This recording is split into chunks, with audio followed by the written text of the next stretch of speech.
JBN, we keep you informed. Jamaica's Most Wanted Episode 3, General Starkey. No chronicle on Jamaica's most notorious bad men could be complete without mention of People's National Party PNP political thug Anthony Tingle, better known as General Starkey. Like all political enforcers who took the plunge into the dark world of crime in the 1970s, General Starkey was a product of the decisive political system which started after the 1944 general elections, the first general elections after universal adult suffrage was achieved.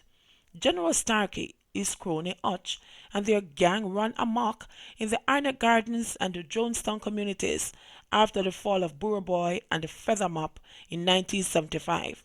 After Burro Boy and Feathermop died, the breach was easy to fill. Political enforcers came crawling out of the woodwork. Many of the young men in the poor ghetto areas were attracted to the lifestyles of the leading political thugs and provided a pool of criminal element from which political bosses could draw. Starkey and Hutch took their name from a popular American television crime series featuring two cops called Starkey and Hutch. Following in the footsteps of those that tread the treacherous path of political thuggery before them, Starkey and Hutch filled the void left by their immediate predecessors with an even more vicious approach. The 1978 peace treaty, which was conceptualized by rival gang leaders Claude Massop of JLP-aligned Tivoli Gardens and Aston Bucky Marshall Thompson of PMP stronghold of Matthews Lane, and resulted in a peace concert at the National Stadium in April of that year, when Bob Marley invited then Prime Minister Michael Manley and the opposition leader Edward Seago on stage for a symbolic peace gesture, was standing on shaky ground.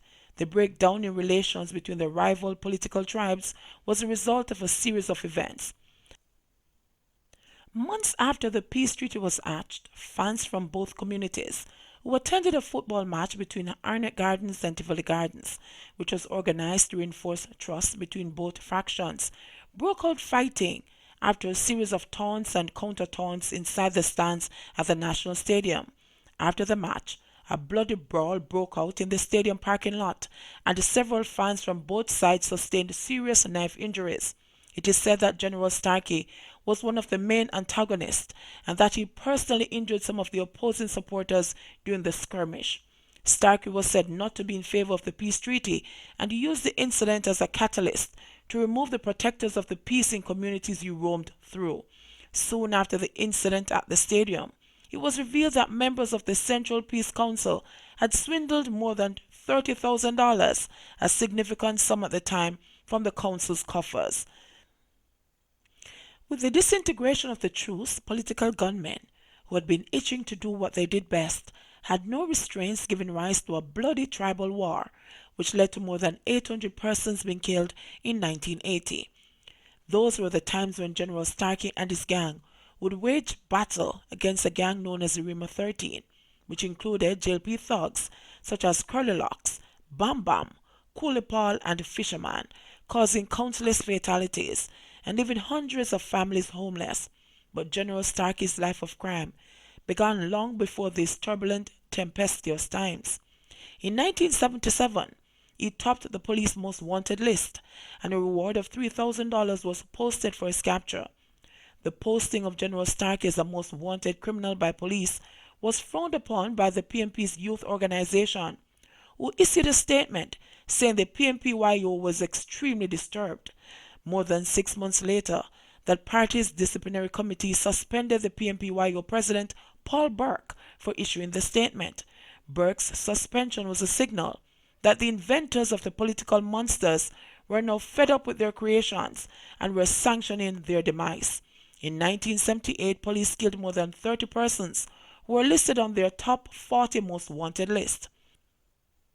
While General Starkey was on the most wanted list, he came face to face in battle with a streetwise tough-nut policeman who at the time took it upon himself to hound and flush out wanted fugitives. The cop, Keith Gardner, known in the streets as Trinity, reportedly drove into General Starkey's lair in Jonestown and confronted the gangster. The result was a running gun battle between the cop and fugitives in the streets of the impoverished community. General Starkey managed to elude Trinity on that occasion, and because of his community defender status at the time, residents of Jonestown set the vehicle in which Trinity was traveling alight, burning it to a crisp. In January of the following year, General Starkey gave himself up and was charged with 2 counts of rape and shooting with intent. The culture in which witnesses are afraid to come forward with evidence was very much alive in the 1970s as it is today, and General Starkey was soon back on the streets as no evidence was offered against him. A year later, General Starkey's name was again on police files, and he was again wanted by law enforcement for his alleged involvement in another set of shooting charges. With the walls of the law closing in around him, the fugitive fled the island and turned up in Canada, where 2 days after his arrival, the Canadian Royal Mounted Police arrested and charged him with 3 counts of attempted murder and other charges. He was sentenced by a Toronto court to 4 years imprisonment at hard labor. By July 1980, General Starkey was deported to Jamaica, where he was again shackled and charged by local cops for shooting with intent and illegal possession of a firearm. However, on September 19 of that same year, General Starkey was back on the streets after no one turned up at the gun court to give evidence against him. But like all those criminals before him, General Starkey's reign at the top of the criminal molehill was brief. After being one of the main political enforcers in Arnett Gardens for the better part of 3 years, General Starkey and his gang fell out of favor with elements inside the community and were forced to relocate to nearby Jonestown. The dispute that led to General Starkey's expulsion is said to have had its genesis in the murder of a betting shop clerk on Lincoln Crescent in Arnett Gardens in May 1981. The killing of the woman did not go down well with some of the junglists who blamed Starkey's gang. Minutes after the shooting, a man was held and taken to the scene of the crime and shot dead. His killers tagged his body, "This killer of the betting shop woman." Shortly after, another man was taken to the scene and was also murdered. 1 month after the betting shop incident on June 1, 1981, Anthony General Starkey Tingle would meet his Waterloo. The gangster and his cronies had just attended a dance in Jonestown and had retired in the wee hours of the morning. However, a contingent of about 20 policemen swooped down on the area and surrounded a house occupied in which a number of the men were sleeping at 32 Love Street. The police reported that the men opened fire at them, and after a lengthy gun battle, General Starkey and 7 of his cronies, including his brother Michael McLeod, lay dead.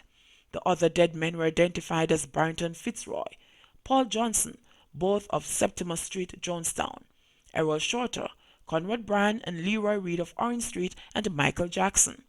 Police say they recovered a M16 assault rifle, 80 rounds of ammunition, gas mask, and soldier uniforms at the death scene. 2 officers were reportedly injured during the firefight. General Starkey was 26 years old when he was cut down in a hail of bullets. JBN, we keep you informed. Please remember to like, subscribe, share, leave us a comment, and click the notification bell to receive our daily updates.